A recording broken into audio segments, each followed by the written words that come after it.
kasih, semangat pagi.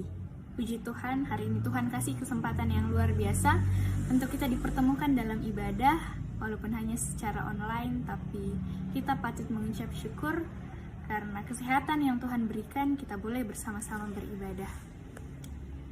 Di tengah mewabahnya virus COVID-19 yang mengharuskan kita untuk bekerja, belajar, bahkan beribadah dari rumah, mungkin teman-teman yang di rumah rindu untuk melakukan aktivitas seperti biasanya, rindu untuk bersekutu dengan teman-teman yang lain, atau bahkan rindu untuk beribadah ke gereja.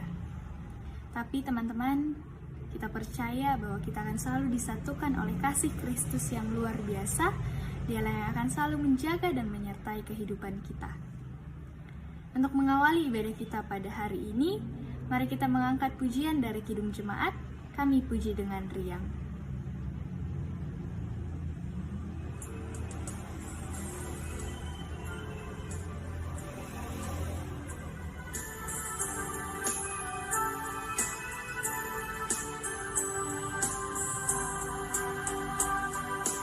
Kami puji dengan riang di Kau Allah yang besar, bagai bunga terima siang, hati kami pun mekar, kabut dosa dan derita, kebimbangan telah lenyap, sumber suka yang abadi di sinar-Mu menyerah.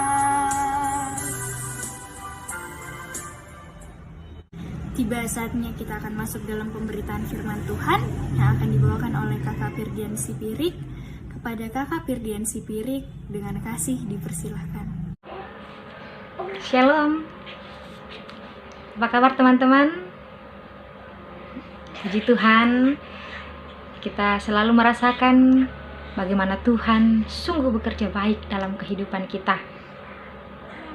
Walau saat ini kita masih dalam pergumulan yang sama tentang virus corona yang menghambat beberapa rutinitas kita, tugas dan tanggung jawab kita, mungkin juga menghambat beberapa rencana kita, tapi percayalah bahwa Tuhan sudah mengatur sedemikian rupa segala sesuatu dalam kehidupan kita indah dan tepat pada waktunya. Amin. Teman-teman, saya diberikan kepercayaan oleh pengurus untuk menyampaikan kebenaran firman Tuhan pada saat ini. Karena itu saya mengajak kita semua untuk menyiapkan Alkitab kita, menyiapkan hati tentunya, pikiran fokus kepada Tuhan untuk mendengarkan kebenaran firman Tuhan. Mari kita berdoa. Ya Allah, ya Tuhan kami, Allah yang sungguh baik dalam kehidupan kami, Allah yang senantiasa memelihara kehidupan kami sampai saat ini. Kami bersyukur Tuhan, pemeliharaan Tuhan terus Engkau nyatakan dalam kehidupan kami, walau saat ini kami masih ada dalam pergumulan yang sama, yaitu virus corona yang mengakibatkan beberapa tugas tanggung jawab kami, rutinitas kami, aktivitas kami terhambat. Namun kami percaya bahwa Tuhan selalu baik dalam kehidupan kami. Saat ini Tuhan, kami sebagai pemuda-pemudi gereja atau Raja Jemaat telah siap untuk mendengarkan kebenaran firman-Mu. Karena itu ya Tuhan, kami mohon, urapi kami dengan kuasa Roh Kudus-Mu. Berikan kami hikmat pengertian. Perlengkapi kami supaya firman-Mu ini sungguh masuk dan menjadi bahagian dalam kehidupan kami. Bersabdalah Tuhan, kami siap untuk menyambut, mendengarkan kebenaran firman-Mu. Di dalam nama anak-Mu Yesus Kristus, itulah Tuhan dan Juru Selamat kami berdoa. Amin. Teman-teman yang dikasihi Tuhan, mari kita membuka kitab 1 Petrus pasal 4 ayat 12 hingga ayatnya yang ke-19. 1 Petrus pasal 4 ayat 12 hingga ayatnya yang ke-19, firman Tuhan mengatakan demikian. Menderita sebagai Kristen. Saudara-saudara yang kekasih, janganlah kamu heran akan nyala api siksaan yang datang kepadamu sebagai ujian, seolah-olah ada sesuatu yang luar biasa terjadi atas kamu. Sebaliknya, bersukacitalah. sesuai dengan bagian yang kamu dapat dalam penderitaan Kristus, supaya kamu juga boleh bergembira dan bersuka cita pada waktu Ia menyatakan kemuliaannya. Berbahagialah kamu jika kamu dinista karena nama Kristus, sebab roh kemuliaan, yaitu roh Allah, ada padamu. Janganlah ada di antara kamu yang harus menderita sebagai pembunuh atau pencuri, atau penjahat atau pengacau. Tetapi jika ia menderita sebagai orang Kristen, maka janganlah ia malu, melainkan hendaklah ia memuliakan Allah dalam nama Kristus itu. Karena sekarang telah tiba saatnya penghakiman dimulai. Dan pada rumah Allah sendiri yang harus pertama-tama dihakimi. Dan jika penghakiman itu dimulai pada kita, bagaimanakah kesudahannya dengan mereka yang tidak percaya pada Injil Allah? Dan jika orang benar hampir-hampir tidak diselamatkan, apakah yang akan terjadi dengan orang fasik dan orang berdosa? Karena itu baiklah juga mereka yang harus menderita karena kehendak Allah menyerahkan jiwanya dengan selalu berbuat baik kepada Pencipta yang setia. Sampai sedemikian jauh firman Tuhan yang menjadi bahan pembacaan yang akan kita renungkan bersama pada malam hari ini, yang dikatakan berbahagia ialah kita yang mau membaca firman Tuhan, terlebih kita mau melakukan firman Tuhan yang sudah kita baca di dalam kehidupan sehari-hari yang Tuhan masih sediakan bagi kita semua. Amin. Rekan-rekan pemuda yang dikasihi Tuhan kita Yesus Kristus, mengawali renungan kita pada malam hari ini, saya mau bertanya kepada diri saya dan diri teman-teman yang ada di rumah yang mengikuti ibadah pada malam hari ini. Adakah kita menderita saat ini? Ada yang menderita?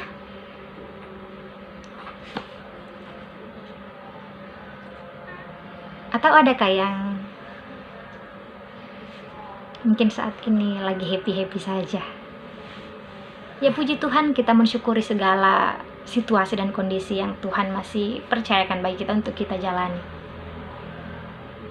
Pertanyaan selanjutnya bagi kita semua. Di dalam penderitaan kita, di dalam kita menghadapi penderitaan, bisakah kita bersuka cita? Dapatkah kita bersuka cita kalau kita sedang menderita? Kira-kira teman-teman bisa tidak bersuka cita kalau lagi menderita? Bisakah kita bahagia kalau kita sedang galau? Tema pada malam hari ini yang akan kita renungkan berdasarkan pembacaan yang sudah kita baca, yaitu bersukacitalah dalam penderitaan. Saya mengulangi pertanyaan tadi.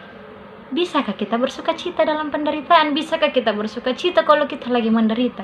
Bisakah kita bersuka cita kalau kita sedang memikul penderitaan yang amat luar biasa?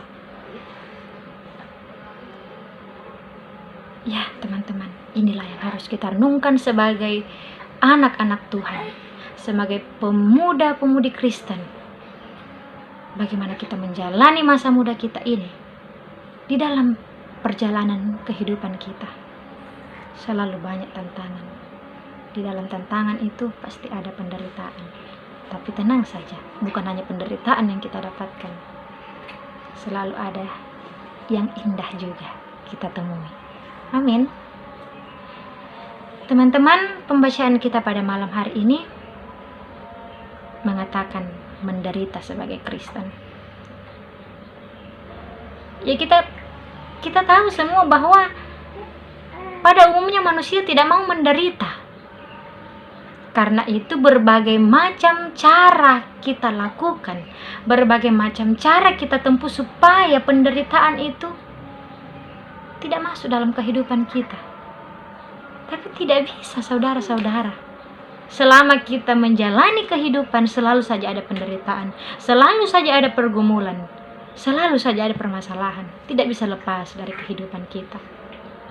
Tapi firman Tuhan pada malam hari ini mau mengatakan kepada kita bahwa menderita sebagai orang Kristen, menderita karena kebenaran, menderita untuk memuliakan Tuhan, tidak perlu takut.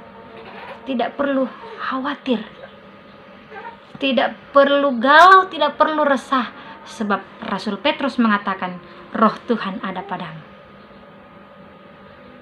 Kalau roh Tuhan ada dalam kehidupan kita, percayalah saudara-saudara, segala sesuatu yang kita hadapi, walaupun mungkin saat ini sepertinya tidak ada jalan keluar, yang menderita, walaupun saat ini betul-betul menderita, walaupun saat ini betul-betul bergumul, walaupun saat ini sepertinya permasalahan itu tidak pernah akan berhenti, tenang saja, Tuhan sudah mengatur yang indah, mempersiapkan yang indah dalam kehidupan kita. Saudara-saudara, saya mau mengatakan kepada kita, yang menderita pun, penderitaan ada dua macam. Ada orang yang menderita karena memang penderitaan itu harus dia alami. Karena misalnya orang yang berbohong mungkin tidak dapat dipercaya lagi, tidak dapat kepercayaan lagi karena dia berbohong. Penderitaan yang harus dia alami, konsekuensi yang harus dia jalani, yaitu mungkin tidak diberikan lagi kepercayaan karena dia berbohong. Pantas menderita ya. Orang yang mencuri mungkin saja dilaporkan ke pihak yang berwajib, mungkin saja sampai dijebloskan ke dalam penjara. Dia menderita, pantas, karena dia melakukan hal yang tidak berkenan di hadapan Tuhan. Dia melakukan kesalahan, dia melakukan dosa. Ada konsekuensi dari perbuatannya. Orang yang membunuh, konsekuensinya mungkin juga dijebloskan ke dalam penjara. Pantas dia menderita karena apa? Dia membunuh. Hal-hal yang dilakukan, dosa yang dia lakukan berujung penderitaan. Penderitaan yang ia alami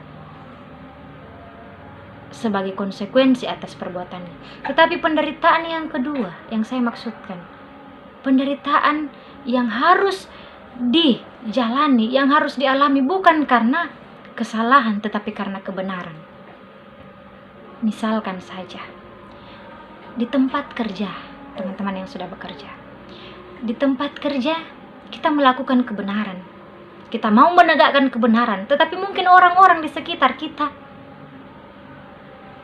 tidak mengindahkan kebenaran karena ada U di balik B, sampai mau menutupi kebenaran. Lantas misalkan kita mau menegakkan kebenaran, lalu kemudian kita dijauhi, atau yang buruk-buruknya sekalipun, sampai orang yang menegakkan kebenaran atau sampai kita yang mau menegakkan kebenaran, kita dipecat, dikeluarkan, di PHK dari tempat kerja. Apa yang Tuhan mau katakan?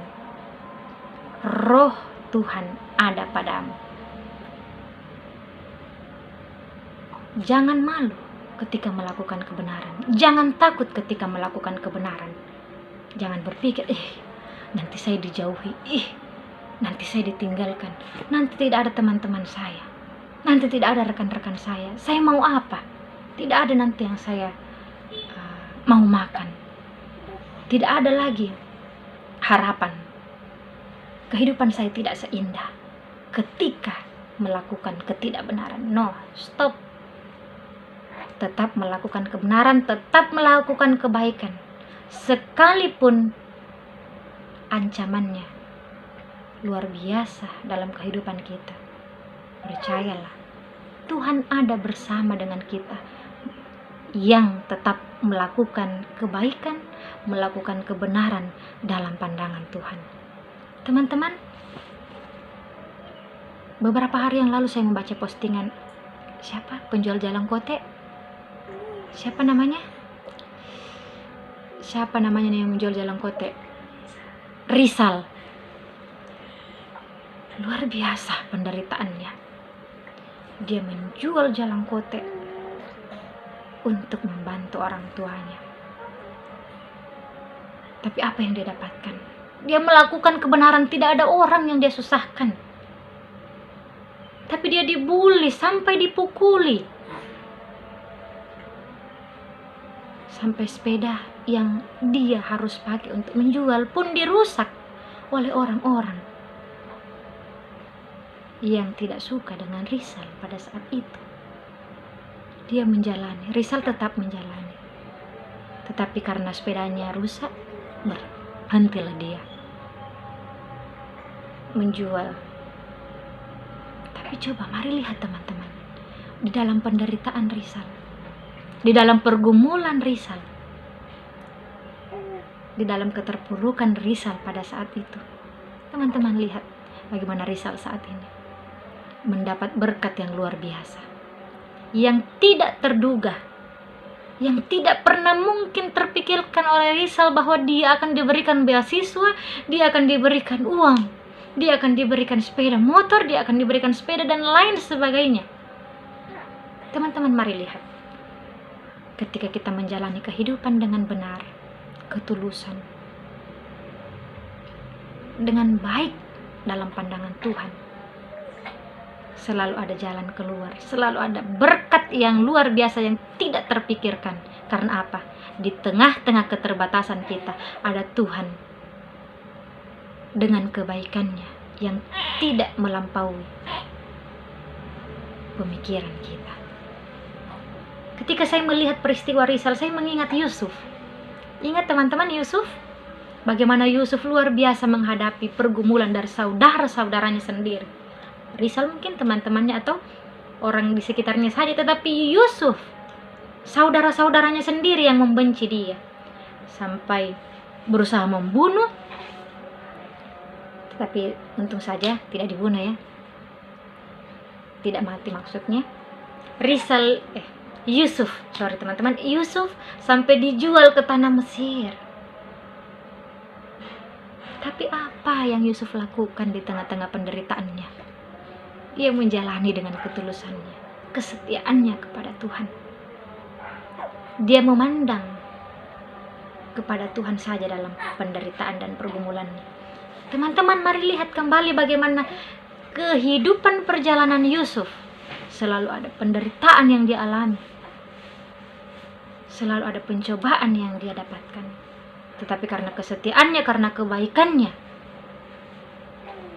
Tuhan memberkati Yusuf sampai pada saat saudara-saudaranya membutuhkan pertolongan, siapa yang tolong dia? Yusuf yang mereka buang pada saat itu. Yusuf diberkati dan Yusuf kembali menjadi berkat. Luar biasa bagaimana Tuhan bekerja dan merancangkan kebaikan bagi anak-anaknya yang sungguh-sungguh menjalani kehidupan seturut akan kehendak Tuhan.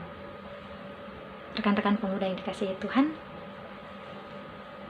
kita kembali pada awal dari perenungan kita.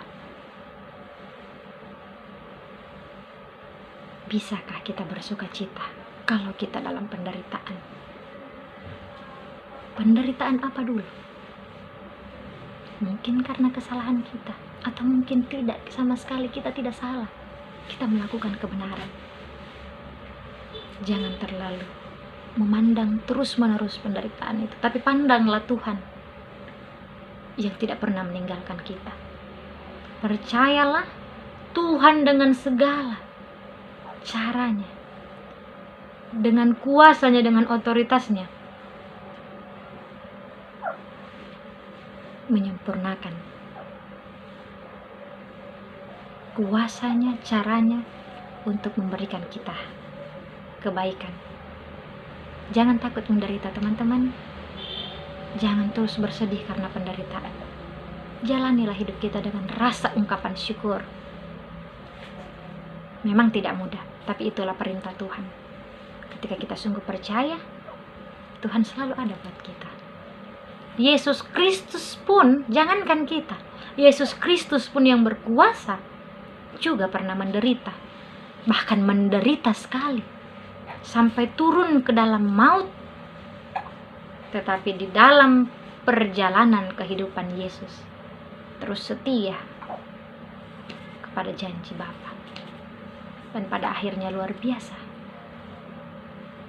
Dia menyelamatkan kita, menebus dosa-dosa kita. rekan-rekan pemuda yang dikasihi Tuhan kita Yesus Kristus,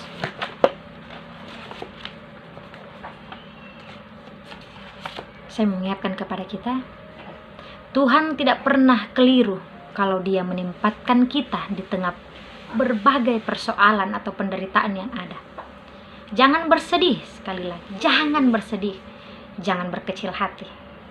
Banyak hal yang Tuhan sudah persiapkan untuk memperlengkapi dan menolong kita. Memang tenaga, pikiran, dan mata kita terbatas, tapi percayalah bahwa Allah menyediakan segala yang melampaui keterbatasan kita. Hanya imanlah yang memungkinkan kita untuk bisa melihat dan merasakan kehadiran Tuhan melalui Roh-Nya yang kudus, sehingga kita senantiasa merasakan sukacita oleh karena kita senantiasa dihibur. Yesaya 40 ayat 31 mengatakan, sebab orang yang menanti-nantikan Tuhan mendapat kekuatan baru. Mereka seumpama burung rajawali yang naik terbang dengan kekuatan sayapnya. Mereka berlari dan tidak menjadi lesu. Mereka berjalan dan tidak menjadi lelah. Amin, saudara-saudara. So, teman-teman, saya mengatakan kepada kita, sampai saat ini kita masih dalam pergumulan yang sama. Wabah virus corona masih eksis, cuy. Tetap setia di rumah. Walaupun mungkin kita merasa menderita karena bosan di rumah, suntuk. Sepertinya gak tahu lagi mau buat apa, bosan hari ini yang dilakukan itu, besok itu, lusa itu, dan seterusnya itu saja. Mungkin kita merasa menderita.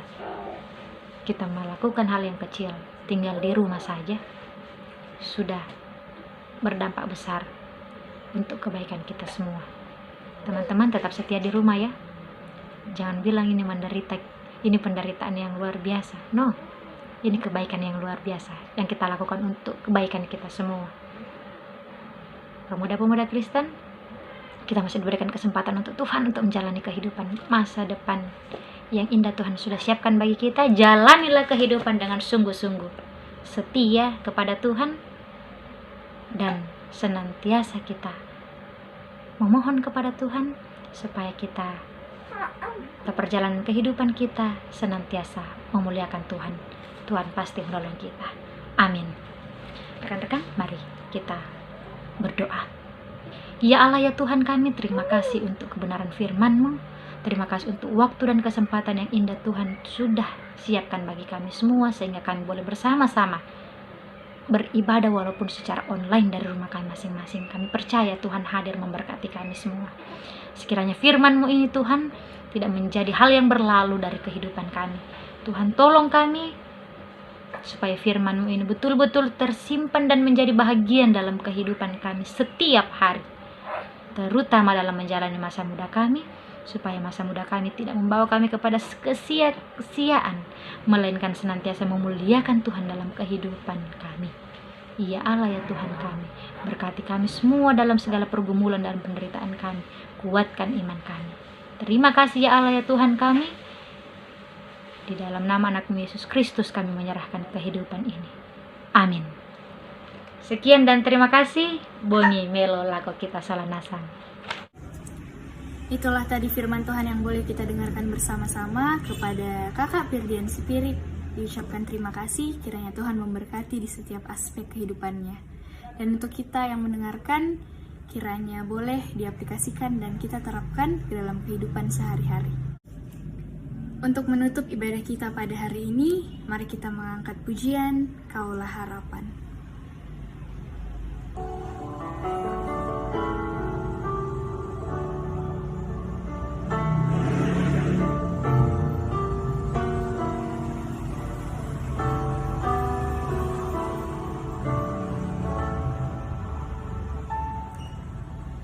Bukan dengan kekuatanku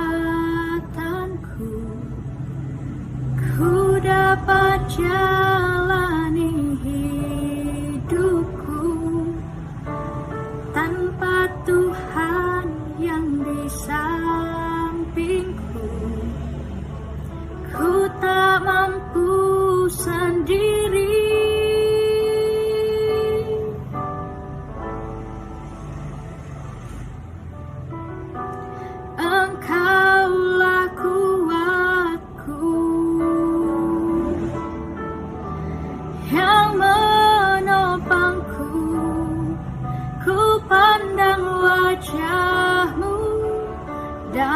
berseru, pertolonganku datang darimu.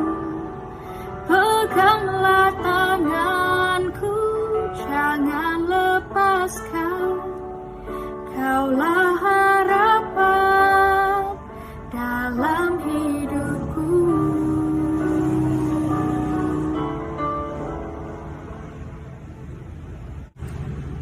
Demikianlah ibadah kita pada hari ini. Sampai ketemu di ibadah selanjutnya. Tuhan Yesus memberkati.